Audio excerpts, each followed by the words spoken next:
West Point cadets are fascinating. They are a lot of fun. They were the best part, I think, hands down.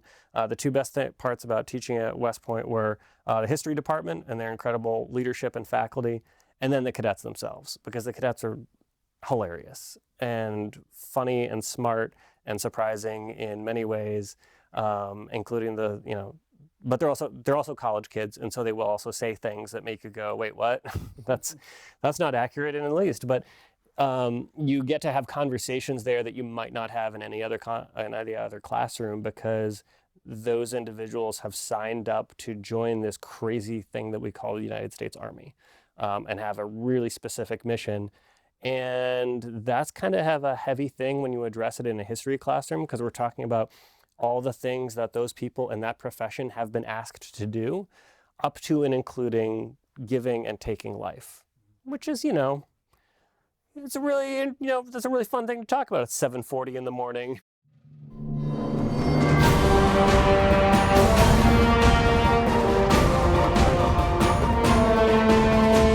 Welcome to Leaders Recon. I'm Sergeant First Class Aaron Heft. Today we're here with Captain Jonathan Bratten of the Maine Army National Guard to talk about his time with the Talent Development Program and instructing at the U.S. Military Academy at West Point. Captain Bratten, can you tell us a little bit about yourself and how you got involved with teaching at West Point? Absolutely, and thanks so much for having me here. It's a real privilege to come on and also get to talk about this really incredible experience. So background, a little weird. A lot of people ask, how do you end up being a historian as a guardsman? Which is something I'm sure you get asked all the time too. It's very untraditional, but a combination of being a giant history nerd and making the poor decision of getting 2 history degrees, so a bachelor's and a master's in history, and then also just being a very active guardsman, and being very active in the proponent of pushing history as a valuable lesson to our M-Day force, to our M-Day leaders. And so that was really sort of how I began to get involved in Guard history. I took up the position of command historian for the Maine National Guard in 2014 upon coming back from Afghanistan, and then just have been sort of living that dream ever since. So how did you hear about an opportunity at West Point, and how did you get involved with the Talent Development Program? Yeah, so by being a state historian, you are forced to sort of be a generalist. So the Maine National Guard, we've got a great history going back earlier than 1636 Massachusetts, despite what your records say, but also back to the colonial era. And so that means that Maine National Guard soldiers were present through colonial conflicts, revolution, all the way up through the Civil War and into World War I, World War II, and of course, global war on terror. With that work, I got heavily invested in our World War I history, following our Maine Guardsmen into France for World War I. Eventually, literally, when I went over in 2018 to be part of the Army's centennial commemorations for World War I. Because of that, I got to know a bunch of amazing people at the Army Center of Military History, got to make a bunch of really good connections.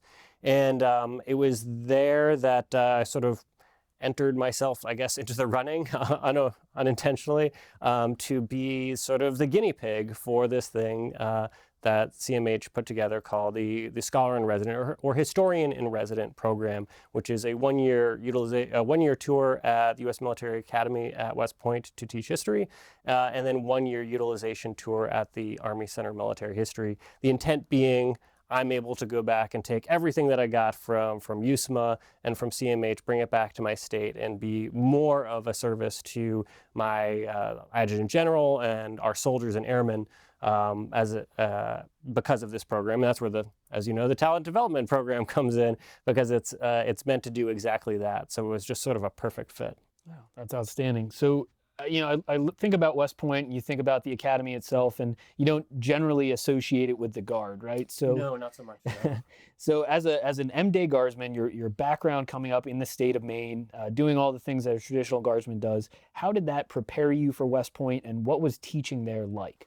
Yeah, no, that's a great question. definitely went in there with some preconceived notions, right? Like I definitely went in there thinking my background is going to be so totally different than all these active duty officers who are teaching here. What I was shocked to find was the reverse. I, in fact, had almost everything in common with my active duty peers, with the exception of sometimes I had more experience. So being a Guard soldier, so in my Guard career, I've done 2 DISCA activations, Hurricane Irene in Vermont in 2011, and then just last January for the DC mission. So 2 DISCA activations as a platoon leader and a company commander, 1 overseas tour, multiple in-state sort of, I don't know, all the things that we do sort of in-state for orders and different projects and missions like that, as well as similar company command times and tours, but with very different emphasis. I mean, as an M-Day Guard soldier, so as command historian, I'm a technician, and so I'm still an M-Day soldier. From the M-Day perspective as a commander or as a serving on a staff, like serving on our engineer battalion staff when I was deployed, it's such a different perspective because you are always divided. I think every guardsman would understand that idea of, I do this with my unit and then I have all the rest of my life, and then somewhere in here there's family, I guess, and like a personal life, I'm not sure. So balancing that taught me, I think, really how to be focused as an instructor at West Point, and to be able to take on a lot of different projects there. So when I rolled in, I found, most of my instructors in my cohort, as we call it, of new instructors, we all had a similar background, as in most of us were in Afghanistan around the same time. We all kind of finished up company commands or were in command at the same time. So we were having similar experiences. And that was really cool to be able to share that with and to give the Guard perspective, because I think a lot of them were a little bit shocked that, oh wow, the Guard does the same things as us. We could talk about CTC rotations or, polk sucks. Like everyone knows polk sucks.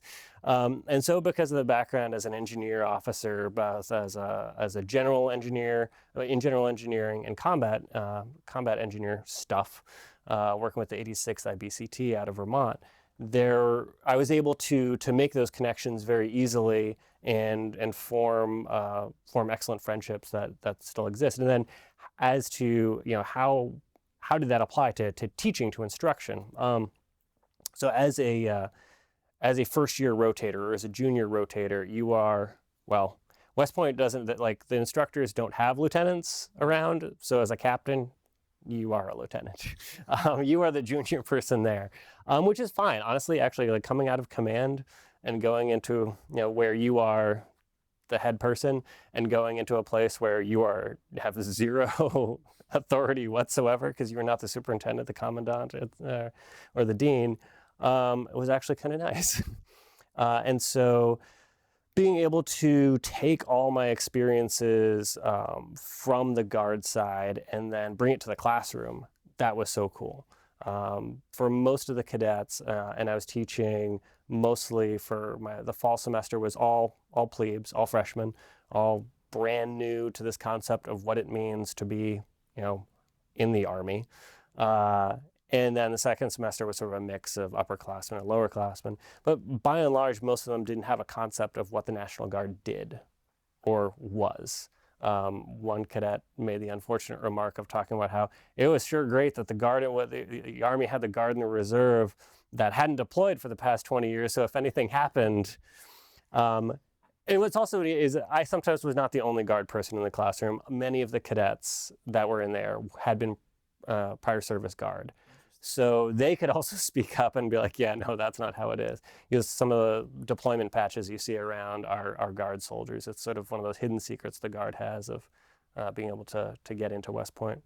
So for you as a Guard officer, it was a great developmental experience, but also in speaking with the cadets, you provided a totally different perspective from what they would have gotten from a traditional instructor at West Point? Yeah. I mean, in one way, it was a little bit, I couldn't speak as much to sort of their promotion paths for their careers. Granted, most of them are looking at, graduation and commissioning and then 5 years because that's their service obligation. They're not as many of them looking past that. So that ended up not being too much of a problem. What I could speak to was the total force environment. So when we talk about all the compos, what all the compos do, how they relate to each other, and then especially how they play out in history. So teaching History 101, Army of the Republic, was a perfect opportunity to be like, all right, like day one, you got the militia. That's what you got. You don't got, no one else has existed yet. All right, now June 14th happens in 1775, and all right, I guess there's an active duty now, and we can talk about them. But in serious note, it was really great to be able to convey Guard history alongside active component history to show that the two are nested together. They can't actually be separated. That this total force concept has been around for a really long time, and in fact, that's how we win wars. And then also there's that whole other aspect of, I'm giving the perspective of somebody who doesn't do this as their full-time job. Yes, I am in uniform as a technician, but I am not doing the Army thing 24/7. So being able to kind of provide a little bit of a perspective on what it's like to have sort of a different life. And also maybe, I don't know, remind them, hey, when you're looking at getting out in 5 years, I don't know, check out your state guard, something like that. A little bit of a retention approach as well. Yeah, recruiting and retention. That's right. I mean, West Point cadets are fascinating. They are a lot of fun. They were the best part, I think, hands down.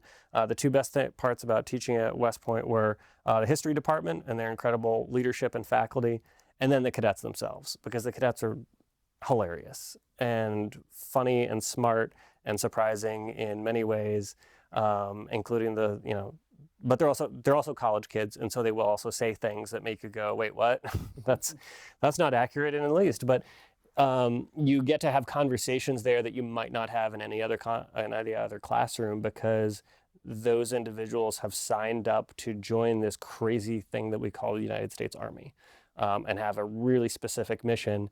And that's kind of have a heavy thing when you address it in a history classroom, because we're talking about all the things that those people in that profession have been asked to do, up to and including giving and taking life, which is, it's a really, that's a really fun thing to talk about at 7:40 in the morning. But it was great to see how cadets latched onto that and would have those cool discussions and be open to that sort of debate. Sure.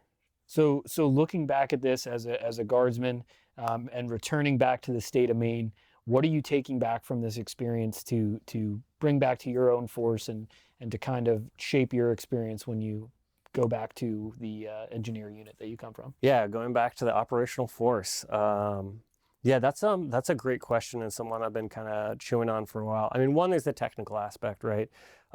Being in the classroom taught me, it was a humbling tool. I had previously, I'd done one class at the University of Maine ROTC, a military history class, which was primarily lecture based. So I'd stand up there and those poor cadets had to listen to me drone on, and a bunch of it was remote because it was when COVID hit. West Point doesn't teach that way. West Point teaches through what's called the Thayer method, and the Thayer method is really what we would just call class discussion. So everyone is supposed to do the reading. We hope that they do. If not, we have several ways of getting people to talk, not through coercion, but through mainly debates and various gamesmanship ways of convincing people that they're actually having fun. What those discussions give is it's a give and take of ideas, and they're not ones that I would normally have had. I might go into class and be like, all right, I think here's what I want to talk about, but something might come up and we just completely take a left turn and like head off talking about something entirely different. But that's okay, because that's sort of, as long as it's fitting within the course goals and it's helping them become a leader of character, which is what the goal of the history department and a West Point education is, then that's great. And those are the kind of awesome discussions, often the ones that leave you feel like kind of unsettled afterwards. Like after we finished Vietnam, everyone's like, I don't know how to think about this. And I'm like, I don't either. That's probably good though, because, it's kind of it's a big topic in American history.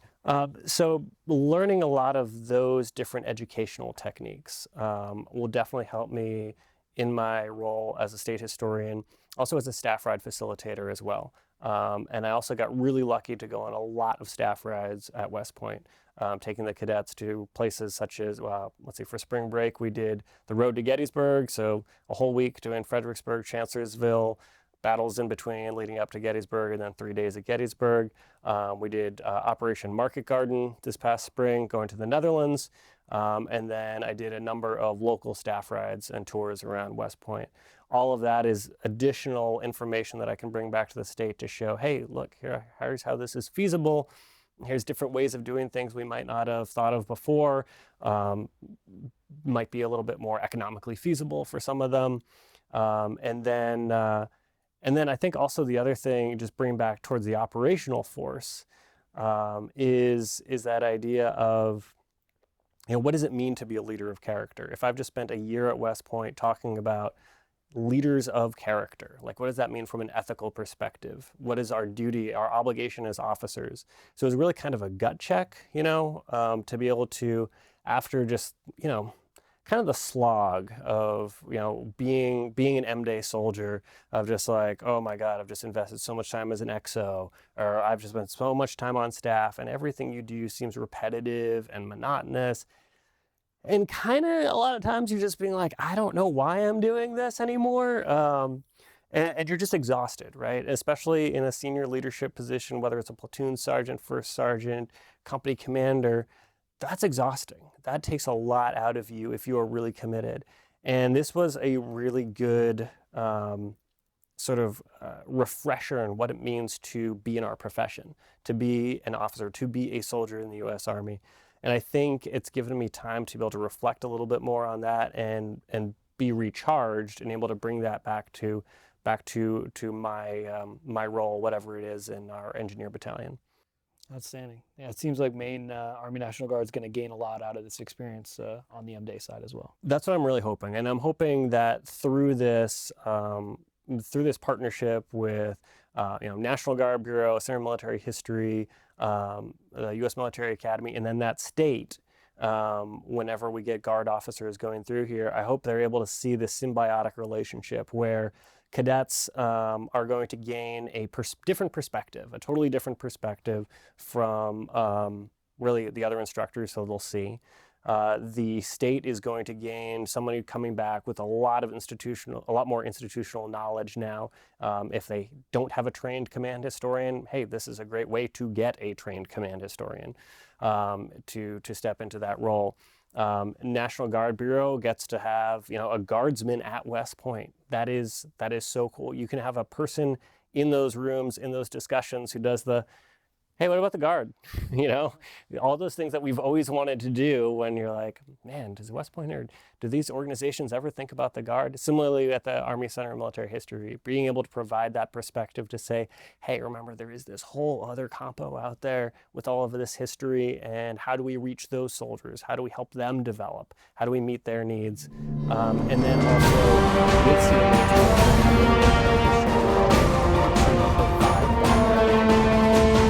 a lot of the institutional history that the Army is developing. So really it is just this sort of full package that I think really benefits everybody involved. So done with your time at West Point, now you're PCS down here to the DC area and you're assigned to Fort McNair. What are you doing at the Center of Military History and what does that entail?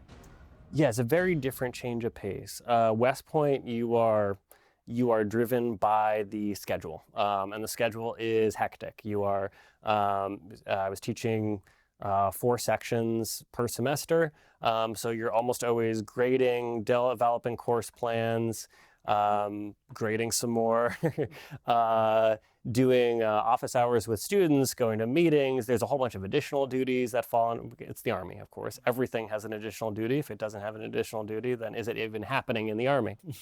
So you're just go, go, go. And then, of course, I was only there for a year. So I was like, all right, I want the full West Point experience. Like, I will go to football games. I will go to graduation. I will sign up for every single trip section to go absolutely anywhere that I possibly can. And so, it was sort of a choose your own adventure. And I was just like, I will choose all the adventures.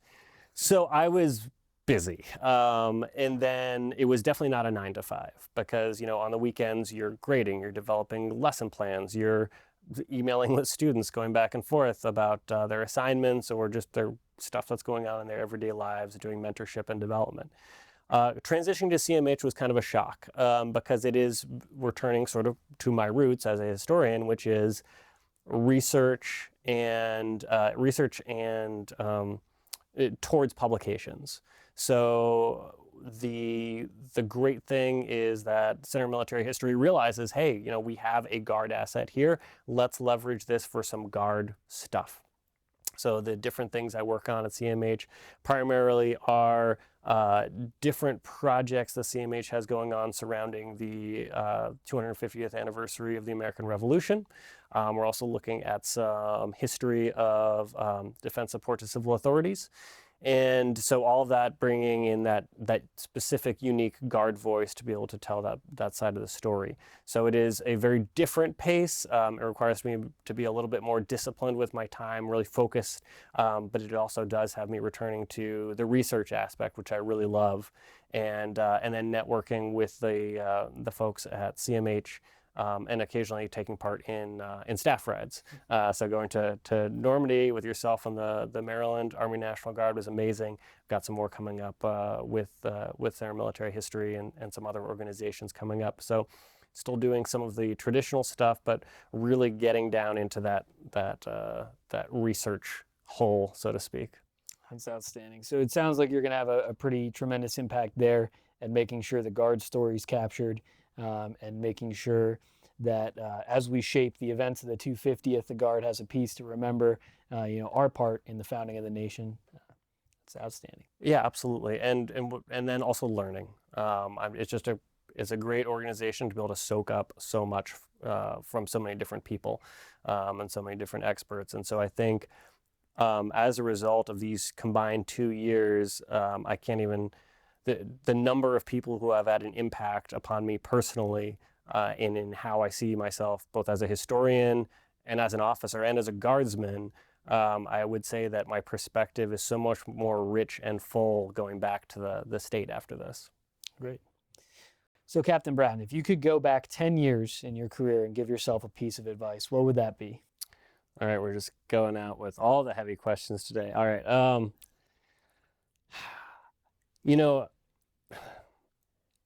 I think it's the stuff that you don't notice that has the biggest impact on your career. And I don't know that I would go back and give myself any different advice. I think I would, if I were to give myself advice, it would be to continue doing the things you're already doing, even though they seem like they're not working at the moment. So continue having a passion for the things you do, but also put yourself around people who are going to allow you to have the chance to succeed. I think we make such a big deal in the military about like, oh, we're a meritocracy, we rise up on our own merits. We all know that that is a very limited way of looking at how the military does talent development, really. I have gotten to where I am not specifically because of my own talents, but also because mainly people in positions of authority or with positions to make a change gave me the opportunity or put me in a position to, sink or swim on my own merits by throwing me. I mean, it began pretty much as a second lieutenant where we had an event where representatives from all the battalions in the state had to give a brief historical I think it had to be 1 minute, a historical summary of our battalion's history at this big social function in front of the Adjutant General. And I was chosen as a representative of the 133rd Engineer Battalion with the added caveat, you may not talk about the 20th Maine. So I've researched something obscure. I talked about that for 1 minute. The tag noticed. And 2.5 years later, when he opened the command historian position, he knew my name, and that helped me get that job. I only got into that position because people knew what I was passionate about and that I cared and said, hey, Bratten's the guy to do this thing. So what could have been just a throwaway, I'm not going to take this seriously. If you are passionate about something, it will show, people will notice, and then you will be able to show off that talent. And then when you are in a position where we are now, sort of having a little bit of influence, do that to others, raise them up, put them in the limelight, and give them that opportunity to shine. Yeah, that's a great bit of advice for young soldiers. So if you're interested in the talent development program or getting the opportunity to have an experience like Captain Bratten's, reach out to Army National Guard Leader Development and learn how you can apply for a program like his or one of your own design. Captain Bratten, thanks for coming out and joining us again today and sharing your experiences in the talent development program. And we look forward to seeing what more you do with the Maine Army National Guard. Awesome. Thanks so much for having me on. If you liked today's episode, don't forget to like and subscribe and leave us a 5-star review. You can find us wherever you listen to your favorite podcasts.